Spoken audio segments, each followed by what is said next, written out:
నమస్కారం. తిరుపతి నియోజకవర్గంలో గత కొన్ని రోజులుగా జరుగుతున్నటువంటి పరిణామాలన్నీ కూడా యావత్ ప్రజానీకం గమనిస్తూనే ఉన్నారు.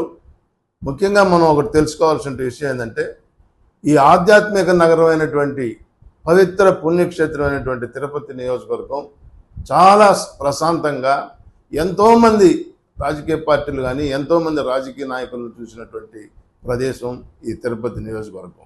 తిరుపతి నియోజకవర్గంలో ఎన్నో రాజకీయ పార్టీలు అధికారంలోకి వచ్చాయి, అధికారం కోల్పోయినాయి.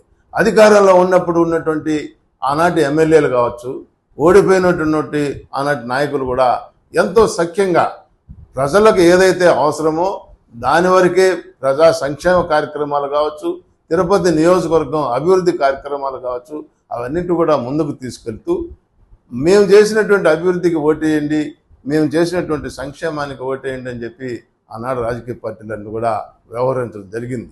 మరి ఈనాడు పరిశీలిస్తూ ఉంటే ఈనాడు ఉన్నటువంటి నాయకులు తిరుపతిలో మొట్టమొదటిగా ఇటీవల మరి డిప్యూటీ మేయర్ ఎన్నికలు చూసాం. ఆ రోజు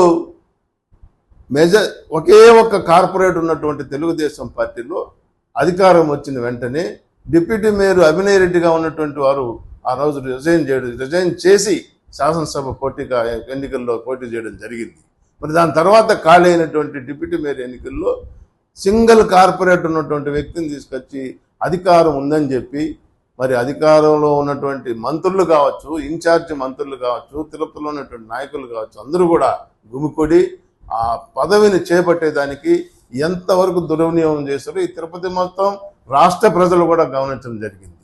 అదేవిధంగా ఆ రోజు ఆ కార్పొరేటర్ని డిప్యూటీ మేయర్ చేసేదానికి వైకాపాలో ఉన్నటువంటి కార్పొరేటర్లంతా కూడా ఆశ చూపి వాళ్ళందరినీ కూడా మరి తెలుగుదేశం, జనసేన అని చెప్పి వాళ్ళు తీసుకొని వాళ్ళ దగ్గర ఓటేయించుకొని మరి ఒక కార్పొరేటర్ని అయితే అతన్ని బలవంతంగా తీసుకెళ్ళి అతని ప్రాపర్టీని అంతా కూడా డెమాలిష్ చేస్తామని చెప్పి జేసీబీలు తీసుకు అర్ధరాత్రిలో అక్కడ మేము కూలదోస్తాం ఈ బిల్డింగ్ అని చెప్పి ఆ విధంగా భయభ్రాంతులకు గురి చేసి ఆ కార్పొరేటర్ను కూడా మరి ఆ రోజు వాళ్ళు తిప్పుకొని అక్రమమైనటువంటి పద్ధతుల్లో దౌర్జన్యంగా ఆ రోజు గెలవడం జరిగింది. అదొక పరిణామం.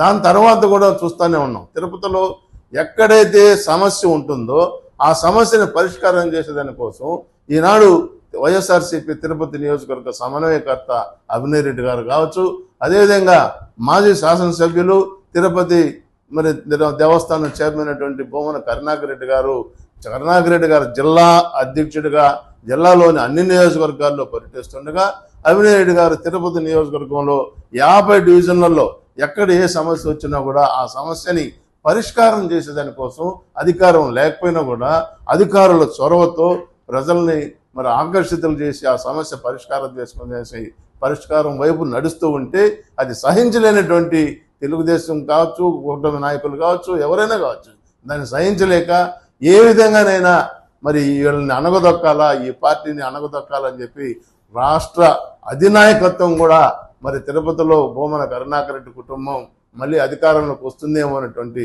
దురాలోచనతో వాడిని అణగదొక్కాలని చెప్పి మరి అదేవిధంగా ఇటీవల కార్యక్రమంలో చూసాం. ఇంకొక కార్యక్రమం మన కొర్లగుట్టలో ప్రెస్ వాళ్ళకి ఇచ్చినటువంటి మరి జాగాలంతా కూడా దౌర్జన్యంగా మరి ఆక్యుపై చేసుకున్నారని చెప్పి ఆ రోజు ఒక సమస్య అన్ని పత్రికల్లో టీవీల్లో వస్తే మరి దాన్ని కూడా క్షుణ్ణంగా ఆలోచించి అభినయ్ రెడ్డి గారు అక్కడ అది ప్రెస్ వాళ్ళది కాదు, నిజంగా ప్రెస్ వాళ్ళకి ఇచ్చుంటే నేను కూడా కలిసి వాళ్ళకి ఇచ్చేదానికి ప్రయత్నం చేస్తానని చెప్పి ఒక ముసలి జంట పాపం గత ఎన్నో 40 సంవత్సరాలుగా అనుభవిస్తున్నటువంటి జాగాలో ప్రెస్ని అడ్డం పెట్టుకొని ఆ ప్రెస్ వాళ్ళది జాగా అని చెప్పి అక్కడ కూడా మరి అక్కడ వచ్చి దౌర్జన్యం చేయడం జరిగింది. మరి ఈరోజు అందరూ చూశారు. ఆ రోజు అభినయ్ రెడ్డి గారు కానీ పార్టీ అంతా కూడా ఆ జాగాలోకి వెళ్ళి ఎవరిది నిజాలు తేల్చుకొని దీన్ని వాళ్ళకి న్యాయం చేయాలని చెప్పి కూడా ఆ రోజు ఆ విధంగా ముందుకు రావడం జరుగుతుంది. అదేవిధంగా అన్ని చిత్తూరు జిల్లాలో కూడా ఇటీవల కాలంలో చూసాం, కరుణాకర్ రెడ్డి గారు మామిడి రైతులకు అన్యాయం జరిగినా కూడా అక్కడ ఆ మామిడి రైతులకు అంతా కూడా భరోసా ఇచ్చి అక్కడ ఒక నిరసన కార్యక్రమాన్ని చేసి అధికారుల దృష్టికి కానీ అదేవిధంగా రాష్ట్ర ప్రభుత్వం దృష్టికి కానీ తీసుకెళ్లి ఆ ప్రశ్నకి సమాధానం వచ్చేటువంటి విధంగా ఆ రైతులకు అదేవిధంగా ఇంకా చాలా మంది సమస్యలు వచ్చినా కూడా రాష్ట్ర ప్రభుత్వం దృష్టికి తీసుకెళ్లి దాన్ని పరిష్కారం వైపు మరి నడిచేటువంటి విధానంలో ఈరోజు పయనిస్తామంటే సహించలేనటువంటి అధిష్టానం ఇక్కడ ఒక నియోజకవర్గానికి మరి గతంలో ఉన్నటువంటి ఇన్ఛార్జీలను కూడా తీసి మరి కొత్తగా ఒక నాయకుడిని కూడా ఏర్పాటు చేయడం జరిగింది. మరి ఆ నాయకుడు కూడా ఈరోజు వెంటనే కరుణాకర్ రెడ్డి గారితో ఢీ కొడితే మనం పెద్దవాళ్ళు అయిపోతాం అన్నటువంటి ఆలోచన ఉండొచ్చు.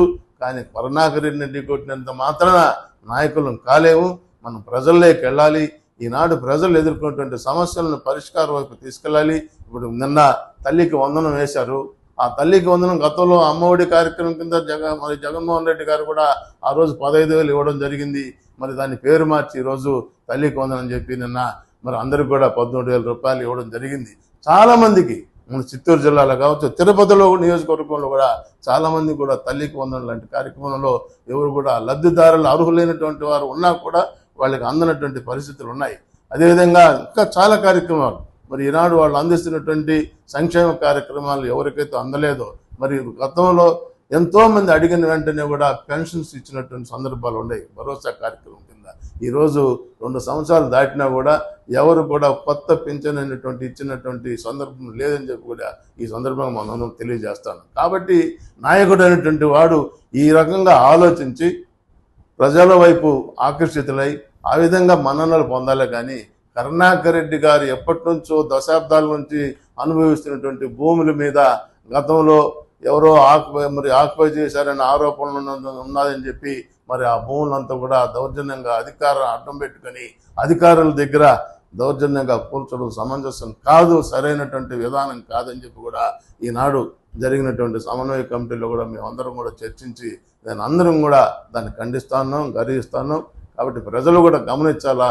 మరి ఏ పార్టీ అధికారంలో ఉన్నా ఏ నాయకుడు మనకు అనుకూలంగా అందుబాటులో ఉంటాడో, ఏ సమస్య వచ్చినా కూడా పరిష్కారం తీసుకెళ్తాడో అట్లాంటి వాళ్ళకే భవిష్యత్తులో మీ అందరి ఆశీస్సులు అందించాలని చెప్పి కూడా ఆ దిశగా పయనిస్తున్నటువంటి అవినయ్ రెడ్డి గారిని కూడా మనం ఆశీర్దించి రేపు జరిగేటువంటి ఎన్నికల్లో రేపు ఏ సమస్య వచ్చినా కూడా మనకు ముందుంటాడని భరోసా ఇస్తాడు అనేటువంటి ధైర్యంతో మనం వారిని కూడా ముందుకు తీసుకెళ్లి ప్రోత్సహించాలని చెప్పి కూడా ఈ సందర్భంగా సమన్వయ కమిటీలో కూడా మేము అందరూ చర్చించుకొని దాన్ని ప్రజల్లోకి కూడా క్రమేణా తీసుకెళ్లే దానికి కూడా మరి ఆ 50 డివిజన్లు కూడా ప్రచారం చేసుకుంటూ మరి పార్టీని బలోపేతం చేసుకునే దానికోసం ఈరోజు మా కమిటీ అందరూ కూడా మూకమ్మడిగా నిర్ణయం తీసుకోవడం జరిగిందని చెప్పి సందర్భంగా తెలియజేస్తున్నాం.